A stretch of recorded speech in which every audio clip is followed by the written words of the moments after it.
Hello and welcome back to BPS TV, and the more astute of you will look opposite and think, Jim, you've got a guest.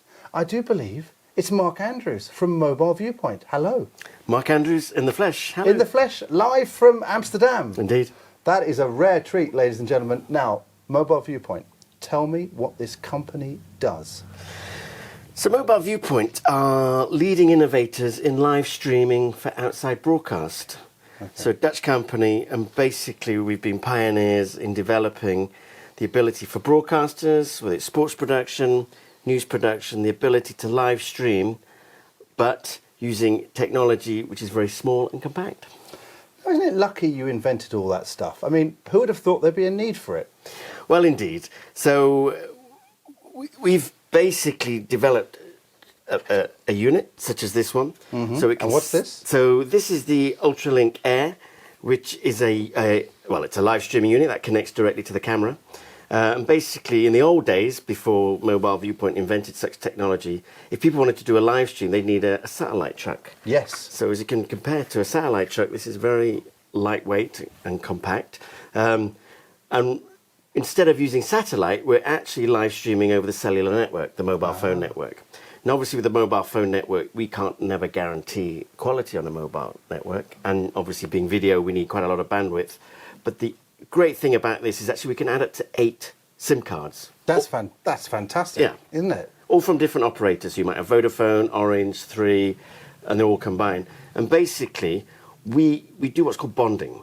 So we bond together all the cellular connections to make an ultra-reliable, high-bandwidth network connection back to your broadcast center. Yes. So instead of satellite now, I can live stream over the cellular network. I'm not worried about dropping networks because it will automatically self-heal, if you like, in the event Vodafone suddenly goes off air. It doesn't matter. We have the other connections. Self-healing product. Let's just cling to that. Exactly, and never rely on a single encoder. Yeah. So Mobile ViewPoint, we have a range of different encoders for different scenarios, which basically allows live streaming for live. Yeah, that's fantastic. So this particular product, like you say, you've got the mobile networks, you've got Wi-Fi, yep, and you've got Ethernet as well.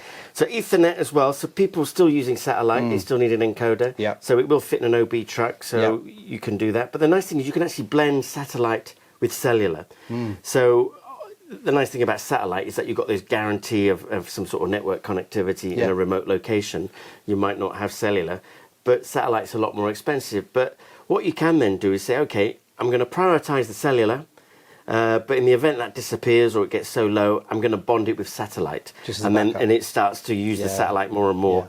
But it will prioritize the cellular, and you as a user can decide how you want to optimize. And this is small enough just to slot on the back of a camera like an FX9 or any kind of camera with a V-lock on the back. You can just bolt that straight on, and powered by another V-lock on the back of that, and away you go. Yep. So no cables, doesn't need to plug into anything. It's all self-contained. Can even sit in a backpack. Yeah. So and this is used for professional production. Yeah. So we have a whole range of global broadcasters. But I could have a camera going into one, B camera going into another, and you've got 2 other mini SDIs there, so I could have 3 and 4, and all going back. Well, you've touched on something there, because traditionally it used to be 1 camera, 1 encoder, but as part of the innovation, Mobile ViewPoint were first to market with a multi-camera encoder. So this means now I can actually connect to 4 cameras to a single encoder. Yep. So again, you're saving a lot of costs by doing that as well. Maybe in a car or something where you've got 4 cameras in a car. You've got multiple angles, and you need to feed them all back out. All 4 can be connected into here, and then we can live stream all 4 cameras simultaneously. That is fantastic. Now, where would they go? What's the post element? How do you control that? Yeah, so basically, typically you're live streaming back to a broadcast center. Yeah. And back at the broadcast center, they have what's called a decoder. So naturally, all the video. So we have one down here, a 19-inch rack mount, one new server in effect. Because we're basically, there's 2 things going on. We're using our own live streaming protocol, which is very efficient over the public network. So if you get jitters or the bandwidth goes very low, actually we can still deliver content. So there's error correction, we can resend frames, it's all part of our protocol. But what also we're doing, because we're using different cellular connections, we need to put all the packets back together in order. So the decoder, what it's doing is basically putting together and recreating the the live stream as if it's coming from the camera. Sure. And with a latency of 800 milliseconds, I could handle that kind of latency, 800 milliseconds. Yes. That's very impressive. Which over a long distance, yeah. So that's one of the, it's relatively low latency.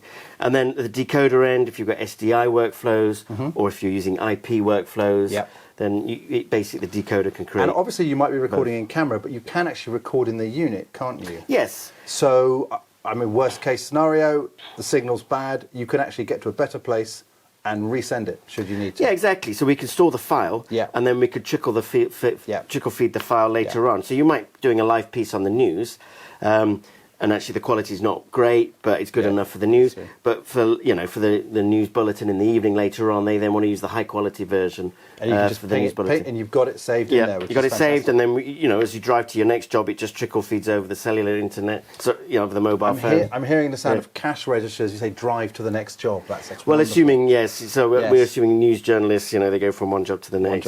Yes. But you say news, and I absolutely totally agree with you. But I can see also a usage even in drama now with these as well, potentially. Yes. Because you're able to share what you're shooting straight away with anyone, anywhere. Yes, absolutely. For people who want to collaborate with each other, you're right. In the film, they might have directors and other people that wanting to see the live feed coming straight from the film. So again, you're absolutely right. Any sort of film workflow where they want to share content between themselves, and especially in times at the moment with pandemic, we've sort of moved to more cloud type workflows where people are working from home a lot more. But actually, it doesn't matter if they're working from home or later on they're back in their offices. All of a sudden, people don't have to travel so much, so you can share that content, whether it's from a film camera or from a standard broadcast camera. Any film, any video, you can basically collaborate and share. Brilliant! What a wonderful, practical piece of kit it is. One last question. We've talked about the decoder. If you didn't have the decoder, you could still do it through you guys, couldn't you? Yeah, absolutely. So we have a platform called Link Matrix. So everything we've shown today can be managed through Link Matrix, which is an online portal that we provide. It just works through a standard browser, so you can manage everything remotely. And as part of that, we also have some cloud decoding. Yeah. So that does away with a physical decoder. We do everything in the cloud. And obviously in this day and age where people are setting up more OTT type channels, that it's all cloud-based, they want all IP workflows. So as part of Link Matrix, you can say, okay, I want to take my live stream now and just live stream it to an OTT platform or maybe social media such as YouTube, Facebook. So if you had to do a sort of a social media kind of event, you could obviously not. You possibly wouldn't need that. You could just have that. Absolutely. And use you guys. Yeah. And then still have the high quality one for later on as well. Absolutely. Yeah. It's all there. What a flexible bit of kit. Yeah, we'd like to think so. Yes. Thank you for coming in. That's very interesting. I know we're going to talk about more in other films. Yep. But thank you, Mark. Thank you, James. Great to have you here all the way from Amsterdam. See you soon.